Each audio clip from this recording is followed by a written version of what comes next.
നമസ്കാരം, press line ന്യൂസിലേക്ക് സ്വാഗതം. ബിഗ് ബോസ് മലയാളം സീസൺ 6-ൽ ഏറ്റവും കൂടുതൽ ചർച്ചയായ ഗബ്രി കഴിഞ്ഞ ദിവസമാണ് ബിഗ് ബോസ് ഹൗസിൽ നിന്നും എവിക്റ്റായത്. പ്രേക്ഷകർ എല്ലാവരും ഒരുപോലെ അറിയാൻ ആഗ്രഹിച്ച കാര്യം ഗബ്രിയും ജാസ്മിനും തമ്മിലുള്ള റിലേഷൻഷിപ്പിനെ കുറിച്ചാണ്. ലവ് ട്രാക്ക് ആണെന്ന് ഇരുവരും തമ്മിൽ പ്ലാൻ ചെയ്താണ് കളിച്ചതെന്നുമുള്ള തരത്തിൽ പുറത്തു വന്നിരുന്നു. ഗബ്രി എവിക്റ്റായപ്പോൾ പ്രേക്ഷകർ അറിയാൻ ആഗ്രഹിച്ചതും അതുതന്നെയാണ്. ഇപ്പോഴിതാ ജാസ്മിനെ കുറിച്ച് ഗബ്രി മനസ്സ് തുറന്നിരിക്കുകയാണ്. ജാസ്മിനും ഞാനും തമ്മിൽ ഫിസിക്കൽ ബൗണ്ടറി എപ്പോഴും സൂക്ഷിച്ചിട്ടുണ്ടെന്നും തമ്മിൽ റൊമാൻറ്റിക് റിലേഷൻഷിപ്പ് ഇല്ലെന്നും തന്നെയാണ് ഗബ്രി പറയുന്നത്. തനിക്ക് 13 തവണ പാനിക് അറ്റാക്ക് വന്നിട്ടുണ്ട്. ഒരു തവണ വന്നതല്ലേ നിങ്ങൾ കണ്ടിട്ടുള്ളൂ. അതേ ദിവസം 5 തവണ പാനിക് അറ്റാക്ക് വന്നിട്ട് എനിക്ക് മെഡിക്കൽ റൂമിലേക്ക് വന്നിട്ട് എനിക്ക് മരുന്ന് തന്നിട്ടുണ്ട്. ഒരു സമയത്ത് മാനസികമായി ഒട്ടും ഓക്കെ ആയിരുന്നില്ല. അത് കഴിഞ്ഞ് സൈക്കോളജിസ്റ്റിനെ കണ്ട് സംസാരിച്ചു കഴിഞ്ഞപ്പോഴാണ് ഒന്ന് ഓക്കെ ആയത്.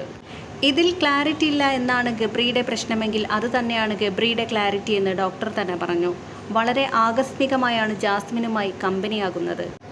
അവിടെയുള്ളവർ ഒരു പോയിന്റിൽ നമുക്ക് എതിരെ നിന്നപ്പോഴാണ് ഞങ്ങൾ ശരിക്കും ക്ലോസ് ആയത്. ഏറ്റവും വിഷമമുള്ള സമയത്ത് ഇങ്ങനെ ഒരു കൈ പിടിച്ചു നിൽക്കാൻ ഒരാളുണ്ടെങ്കിൽ അത് മനസ്സിന് വലിയ ബലമാണ്. അവൾ കൂടി പുറത്തിറങ്ങിയതിന് ശേഷം എന്താണ് വേണ്ടതെന്ന തീരുമാനത്തിലേക്കെത്തും. അത് ഒരിക്കലും ഒരു ലവ് ട്രാക്കോ അല്ലാത്ത കാര്യങ്ങളോ ഒന്നുമല്ല ഉദ്ദേശിക്കുന്നത്. ഞങ്ങൾ തമ്മിൽ ഉള്ളത് വളരെ ഡീപ്പായ സ്നേഹം തന്നെയാണെന്നും ഗബ്രി പറയുന്നു.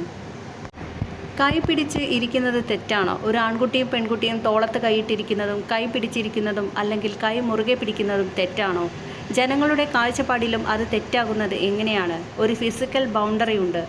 ആ ബൗണ്ടറി കഴിഞ്ഞാൽ മാത്രമേ അതിൽ ഒരു വൾഗർ എലമെൻറ്റ് വരുന്നുള്ളൂ. അതുവരെ അത് വൾഗർ അല്ല, ഗബ്രി പറയുന്നു. ഇതൊക്കെ സൗഹൃദത്തിൽ എല്ലാവരും ചെയ്യുന്ന കാര്യമാണ്. നിങ്ങളാരും നിങ്ങളുടെ സുഹൃത്തുക്കളെ ഇതുവരെ കിസ് ചെയ്തിട്ടില്ലേ? പെൺ സുഹൃത്താണെങ്കിൽ പോലും അതിൽ ജെൻഡർ ഇല്ലെന്ന് കരുതി ഉമ്മ വയ്ക്കില്ലേ? അതിൽ എന്താണ് തെറ്റ്?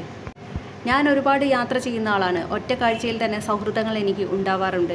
പിന്നെ അതിൽ എത്രത്തോളം അവർ തമ്മിൽ സാമ്യം ഉണ്ടെന്നതാണ് നോക്കേണ്ടത്. ജാസ്മിൻ്റെയും എൻ്റെയും ചിന്താഗതിക്ക് വളരെ സാമ്യമുണ്ട്.